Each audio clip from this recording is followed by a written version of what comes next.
Moonlight, in the sky, you say, popcorn, moonlight, in the sky, you say, popcorn. So we get to turn on the time machine, go back into the 90s, watch this MJ, The Last Dance documentary, and it's been a great time checking out some of the stuff. Last night we had episode 5 and 6. Now, 5 and 6 were mostly about the 92 and 93 title runs for Michael Jordan. You had the gambling issues brought up. We saw certain things like Nike really going out, dropping some DMs and managing to snag them away from Adidas and rival shoe companies. You know, there was a lot to kind of digest in those episodes. Like, it wasn't about a singular focus as we bounce around from Dream Team to, like I said, the Nike deals to the gambling. So there was a lot of things that they covered in those 2 episodes. What were some of your guys' favorite moments? You want to go first? I think we had the same moment, though, honestly. It had to be the Kobe. I mean, the Kobe tribute was personally my favorite. I was a big Kobe fan. I am still a big Kobe fan. But with that being said, I realized how close they were, but I didn't realize maybe how much Kobe picked his brain until the whole MJ kind of gave his speech at Kobe's funeral. And then obviously watching the documentary and seeing really how much he impacted just Kobe's career, and being able, like Kobe said, he wouldn't have won those 5 rings without him. It was really cool. That was probably my favorite moment. I think it was yours too. But yeah, I think in those 2 episodes also, MJ has to admit a few things that he did that people maybe wouldn't have agreed with. But I think it's interesting to just see his perspective now is still he is so just accepting of who he is, and if it's going to upset people, then that's how it's going to be. And he knows that he can't please everyone, which I think is interesting from somebody who was such a world figure, to where everybody expects him to please everybody, but he was able to have kind of that mentality that I know it's not going to happen, so I'm just going to do what's true to me. And I think that there was a few different instances within those 2 episodes where that happened too, which was a bit controversial, but at the same time just showed more of him and his mindset too, I think. It's almost real so far with this documentary to see scenes with Kobe and David Stern, who both passed away earlier this year. He had a lot of great moments and a lot of great impact in MJ's career. And equally, like you talked about, Kobe's career would not be the same if he didn't have those early interactions with MJ. Yeah, exactly. I know. It also was just weird, seeing Kobe sitting there talking. It's just so sad because, I just wish that he was obviously still around, but then also the fact of he was so smart and had brought so much to the table too. It's just so unfortunate because you really see it. Even he was only in there for 2 clips, but he had such an impact on that episode. It's kind of crazy. No. Yeah, and it's crazy how young he was when he made those all-star teams, right? Is that you've got the entire all-star East locker room joking about one guy, and they're all talking about Kobe. They weren't talking about anybody else coming out of the West. One of my favorite lines was after he's missed the 4th shot, I'm not passing him the ball anymore. And I thought it was hilarious because, that was exactly Kobe, right? Is he was going to keep shooting no matter what. Sure. He knew he was the best, though. So he's why would I pass it, So. Sure. Yeah. That's but then the also Mamba, always still learning, too. He already knew he was the best, but he's always just looking to improve, too. Fascinating to see it all. I was a huge fan of Kobe, and I was a huge fan of MJ, but being able to see this all wrapped together in one piece, it just makes me even, I don't know if it's possible, but a bigger fan for both of them. So it was really cool, really special moment to watch. Let's see here. So favorite moments that come to mind, though, is his mom having to convince him to go with the Nike sponsorship. Because when you think about how iconic Air Jordans are today, how that Jumpman logo has literally taken off for entire generations with Michael Jordan, and why he's still, you could say he's still relevant because he's an NBA owner, but he's the owner of Charlotte. So, we could kind of ignore that. Yeah. He's iconic because of what Jumpman is today. Hell, Drake releases Jumpman, and it's probably one of the most popular songs of the year. For sure. And I listen to it at the time. I ain't going to lie. And every year you still have people shelling out money to get Michael Jordans, and they'll put aside the LeBrons, the Kawhis, all the new generation players for this guy that I know myself. I never got the experience of watching Michael Jordan play for real. Yeah. For the longest time, and why I love this documentary, my only experience with really watching Jordan was Space Jam. Yeah, for sure. I think the Wizards was mine. Personally, I didn't get to watch one of the Bulls. I was born in 93. So, but yeah, I saw him at the Wizards, and I remember that vaguely, but that was really about it for me. Yeah. everyone recognizes his time with the Wizards was a very forgettable time. And if you look at his statistics, like there's nothing too special. I believe he had like one 50-point game mixed in there that everyone talks about. Like, hey, look, Jordan still got it. But at the end of the day, the team never really advanced. I think they were eliminated in the first round both years he was there. So, and it didn't do much, but it was fun. And I'm sure they'll talk about that a little bit later in the series too, like his time with the Wizards, episode 10, episode 9. One of the big controversies, it's not a big deal to us now, but like the gambling issue that was brought up in here. I will say this, finding out that he was out till like 2 a.m. the night before a playoff game, regardless of the player, like let's say that was LeBron James or someone, they would just be absolutely skewered and roasted. So I don't think it's incorrect how the media responded during that time to say like, does Michael really like care about this championship if he's really going out to gamble till 2 a.m. in the morning? He just tried to justify like, hey, I was home by 1 or 12, but I think it's kind of like missing the point. It's like you left a whole different city, but that's kind of like characterizes these 90s Bulls when you consider the Rodman episode the week before as well. It's like they could take time off because they were just that damn good. If that's their process to refocus, to recalibrate this team, I just need to take a couple days off to myself and I'll come back and just rock the world, rock New York Nets, putting that fan base in even more misery than they have been. I think that was probably like the domino effect for Nick's sadness right there. Yeah, I agree. And it was interesting. We watched like Scott Van Pelt's Sports Center after the 2 episodes yesterday, and they had, or was it today? I don't remember. But Jeff Van Gundy was on talking about coaching and exactly like how they proceeded and how they got to where they were. And basically they were saying like there was a different plan for every single player. Like they were allowing those players to do what they needed to do physically, mentally. Like everybody was kind of allowed to take the breaks when they needed to. And they think he thought that's kind of what led them to success, was because there was the realization that they were going to need mental breaks at certain points or physical breaks at certain points too. So they had a leash, but it wasn't like they had a lot more leash than a lot more players would have. I think if it was, for example, somebody else other than MJ and Scottie Pippen and Dennis Rodman and those kind of players, that kind of talent, that kind of team that's been built for the previous years, I mean, they were on the brink of a dynasty. So I think that Phil Jackson knew a lot more about his own team than me obviously did. 100%. And to your point, like he let them out on their leash, but he always knew exactly how to rein them back in too, to get them together again and keep them successful. So it was kind of strange, like that he would go out the night before a playoff game, but then just the fact that he was able to just check back in, and obviously there was still like the pressure around him, but he still used that, which was, I think, another overarching theme of like how he created motivation out of literally anything. But like that was his motivation in that game, to literally just crush them. Yeah, but I mean, if I would have done that before a game, I would have definitely probably been in a lot of trouble. Like benched. Yeah. Exactly. I can also relate on the other side of that spectrum. Yeah. I think you guys hit the nail on the head, right? Is that these athletes, even though we hold them up on a pedestal and we're always thinking like, oh man, look how amazing, Michael Jordan is and LeBron and all them, they're still human, right? And so even they need time off, just whether it's to go golfing or to go gambling or do whatever. So I was totally on board with Phil Jackson's philosophy. So I coach a youth wrestling team, and there's even times where like the season gets so long that I tell some of our kids, I'm like, hey, take this week off, like go hang out with your family. I'm like, it sucks, like we're gonna miss you at this tournament, but like at the end of the day, I could tell that you're just beat up, you're run down, and you just need time off. And sometimes that's the best thing to do. So I will say I sort of had an issue with the gambling though. It just looks really, really bad, right? Like I would have probably told him like, hey, like save that for after the playoffs. Yeah, no, 100%. There were definitely some questionable gambling moves that he made. I understand that point, but also I was like, if he has it, like maybe it was that interview that we were watching afterwards, but they were talking about how it's like $10,000 to Jordan is like somebody betting $10. Yeah. And because he has it, he's good for it. I mean, I don't know. I definitely personally, I'm not a big gambler. I would never just throw 10 G's on myself to win a golfing game. Maybe kick a field goal here or there, but that's about it. And so I was really glad that they kind of noted or put a little asterisk into that. It was strictly on himself. It was strictly golfing. He never tried to manipulate the game. He never tried to cheat the game of basketball or do anything like that. So I was glad that they kind of touched on that too. Yeah, that was good. One of the best scenes that people are still talking about today is throwing the quarters at the wall, like who could get the quarter closer. That one guy suddenly blew up in like popularity. He's become a popular meme himself. The only guy to ever beat Jordan.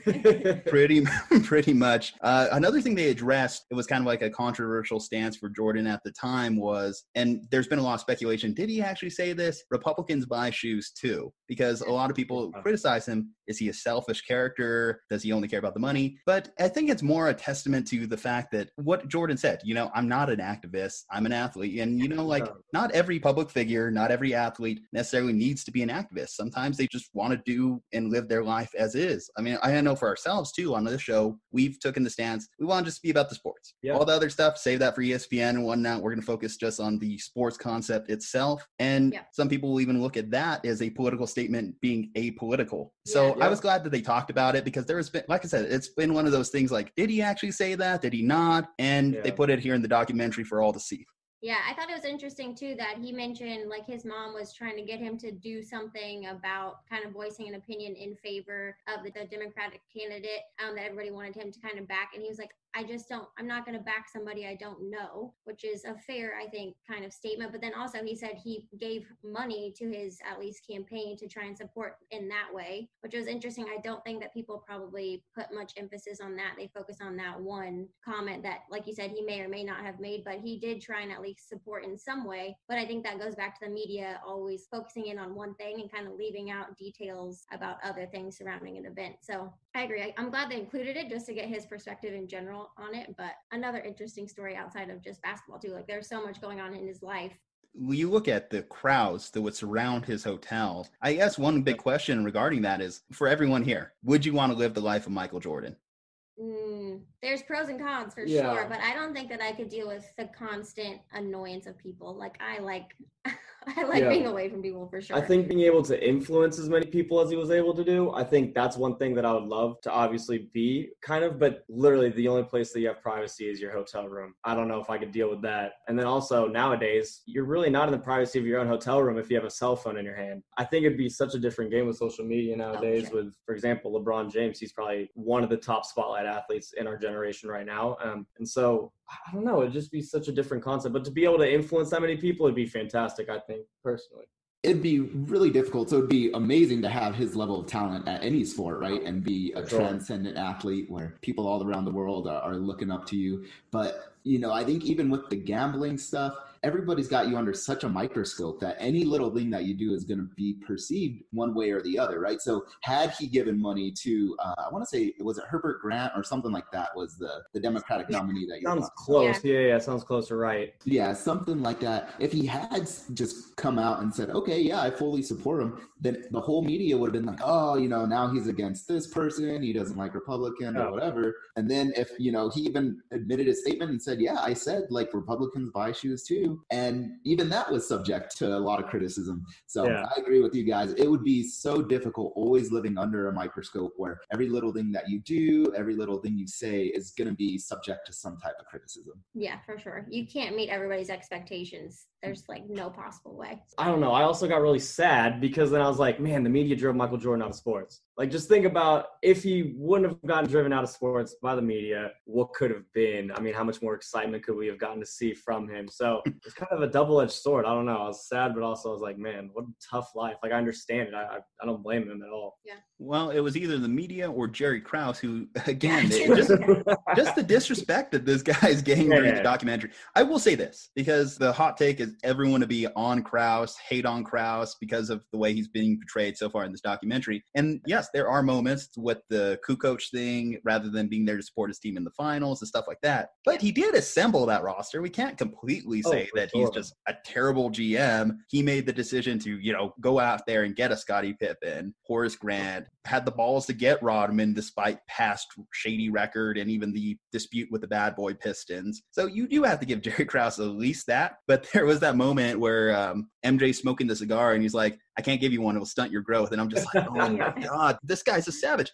MJ had so many savage moments throughout this one, like during the Dream Team stuff where the reporter went up to him and was like, who's taking the last shot between you, Bird, Magic, and everything? Is like, me. Yeah. Like, that's a dumb question. Yeah, he said that's a dumb question. Like, why would you even ask that? That's obvious. Yeah, those were just fantastic moments. And then speaking of the Dream Team, because the big subject of controversy this week is, the exclusion of Isaiah Thomas. Where do you guys stand on that one? Because Christian Laettner appears to be the only one where you could argue, let's take him out, let's put Isaiah Thomas. But a lot of people are either taking the stance, well, it is kind of Isaiah's fault. He did rub Magic the wrong way. He rubbed Bird the wrong way. And he rubbed, of course, MJ the wrong way. And then there's some, of course, taking the stance, well, his talent was so far superior to these other guys. He was a 2-time champion. How could you exclude him? With that said, where are you guys kind of leaning on that subject?